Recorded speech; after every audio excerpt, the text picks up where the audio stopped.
Yung malaking Yun nga, mga ganyan. kasi yung nakita sa ending mo, sa background mo.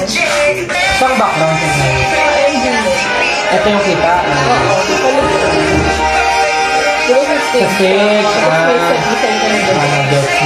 Ano yung medium shot ni dancer? Guman yan. Humawak yung... Ay, Di ba nakanonood siya? Parang gumanon bigla yung kamay niya. So medium shot muna. Off stage. Nanonood, off stage, tapos close up. Pwede rin yung pa-close up nyo sa mata ng audience, tapos may kita ako may ginagawang something. Ganun. Sa ending ko sana yung ilalagay. Sa ending. So, dapat ano muna to? Delusionist. Yung pagkita pa lang sa off stage, tapos nagta-transition to on stage. Nagigets na nila na delulunous na siya.